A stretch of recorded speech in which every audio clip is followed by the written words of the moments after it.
So this is a discussion on the recently released report of the Reserve Bank of India Committee on comprehensive financial services for small businesses and low income households. It was set up by the new governor in the first week of September, and we were given a period of about 3 months in which to develop the entire set of ideas. As a first step, the committee was asked, as a part of its terms of reference, to lay down a clearly articulated vision for financial inclusion, which we have done, and we have added to that a specific time frame within which to get it done. There has been some concern that is this time frame too aggressive? Should we have allowed more time for some things? In our view, there is a sense of logic as to why these particular timings make sense. But more importantly, the sense we have is that there's already a lot of underlying momentum in the system around direct benefits transfer, around Aadhaar issuance, around mobile penetration. We have now 1 billion mobile phone connections. Our thought was that if the underlying strategy, and you will see that's what it is, leverages these underlying developments, these targets are actually not that ambitious relative to what we might want to do otherwise. What is the underlying problem?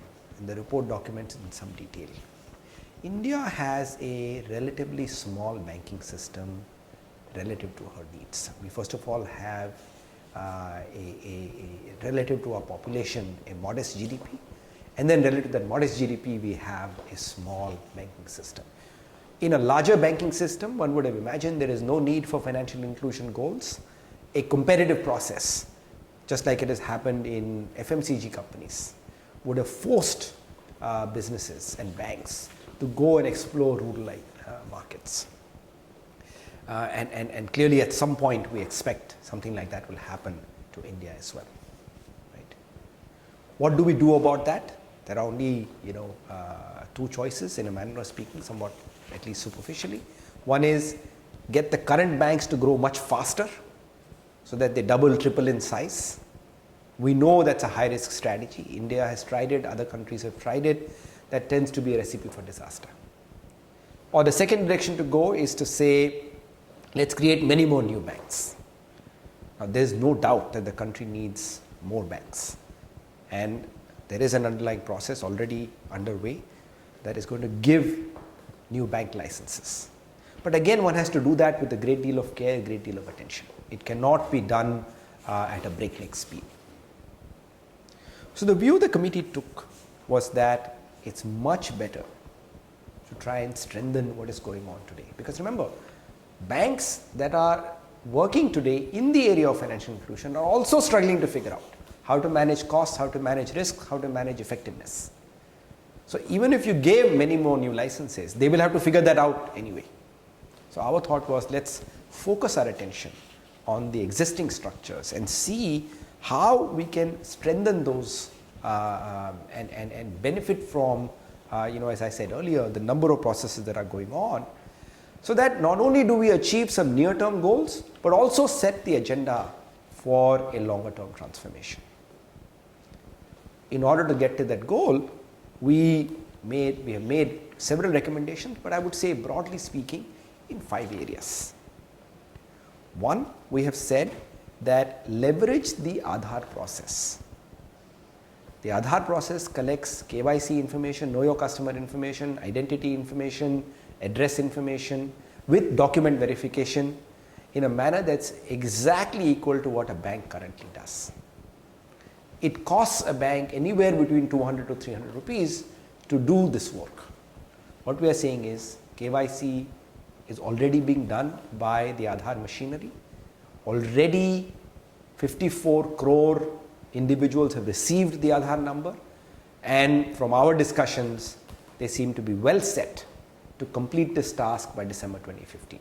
So our first thought was, why don't we leverage the data collection process that is going on to ensure that everybody that gets an Aadhaar number also actually ends up getting a bank account with a willing bank. And we were fortunate that at least 3 banks, maybe there are many more, State Bank of India, Axis Bank and Bank of Baroda, said this is something that makes sense to them as long as they are permitted that once the account becomes active, they are permitted to charge for all transactions, including for balance inquiry.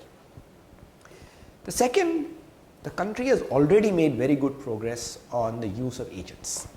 There are broadly 2 types of institutions that have come up. One are known as PPIs, which are prepaid instrument issuers. These are companies like Airtel Money, Vodafone M-Pesa, Oxygen, for example. And these are companies that have been offering electronic wallets to individuals that they can use in multiple places, but they've been given a very truncated set of permissions. We are arguing that why don't we benefit from the fact that there are 27 such institutions already in the market, allow them to complete their proposition, allow them full cash out, allow them the ability to pay interest on the deposits that they hold, and this group we are calling payment banks. And we think that a little bit more prudential measures are needed to make sure that they are as secure as we would like them to be, and our recommendation is that they be allowed to become payment banks with about a 50 crore entry capital and a requirement to invest 100% of what they raise with Reserve Bank of India or with the Government of India securities. There's another class of institutions that have emerged, which are the business correspondents. These are networks of individuals with a certain amount of technology that are today serving banks. We feel a next step evolution for them, just as has happened in the ATM field, where initially there were ATMs dedicated and associated with one bank. It turned out that you got an overcrowding in some places and completely no presence in some places. Here what we are recommending is let them become white label business correspondents in the similar manner, so that each one business correspondent is able to serve multiple banks and therefore is able to have a business that makes it actually underlying viable. The second set of ideas we have are around credit, in which what we are arguing is that just as you have business correspondents and PPIs on the payment side, we have a vast network of non-bank finance companies that are there. You also have cooperative banks, regional rural banks. Of course, there are these large national banks like ICICI Bank, State Bank of India that are there. We make several recommendations on how to strengthen these existing institutions, including NBFCs, and we make one specific recommendation that those NBFCs that are already engaged in priority sector activities, such as tractor finance companies, such as microfinance institutions, such as small business lenders, they be permitted to become what we are calling wholesale banks. If they are serving customers, they become wholesale consumer banks. If they are playing more specialized roles in the priority sector space, they become wholesale investment banks. But again, the notion is that they get a truncated license, they don't have retail deposit capability, so that we don't have a concern that small people's deposit is at risk. They continue to do what they are doing today, but on the lending side, instead of being called non-bank finance companies, they now get called wholesale banks. What is the benefit? Well, one is that they do not any longer get governed by multiple state regulators. There is a single national regulator that they work with. Second, the underlying risk perception about them starts to become much lower, and therefore their ratings improve, their cost of funds goes down, and a number of other benefits follow from that.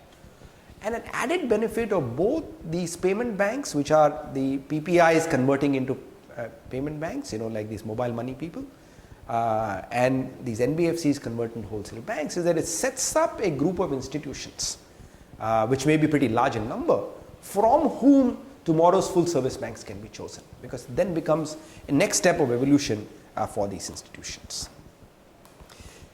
The other recommendation that we make is on how PSL guidelines should be applied. In our recommendation, while we recommend some ideas for the Reserve Bank to consider in the longer run, in the immediate term we say, well, stay with the current PSL guidelines, make some minor changes if you like, but stay with them, but apply them differently.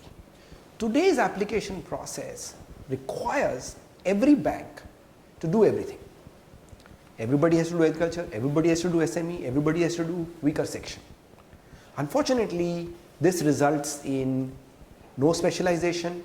Some banks that are strong in one sector being forced to do multiple other sectors, so neither do they serve them well. They build NPAs, and as a result, you don't get a good optimal outcome. There's also the added issue that if we look at the distribution of priority sector lending, a lot of it is concentrated in the southern and the western states. Central, north, northeast actually do not get much of a representation.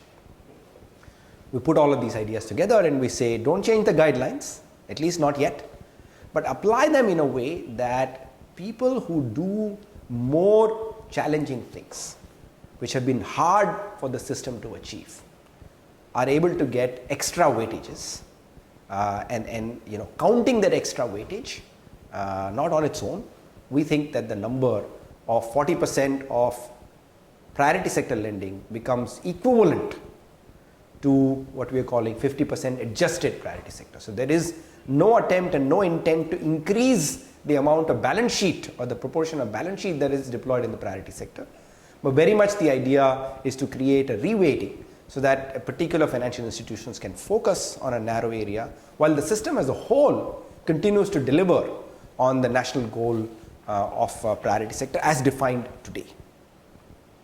And finally, on the issue of customer protection, we make the recommendation that this notion that transparency, financial literacy is enough for customer protection, we find that there is really no evidence to support that.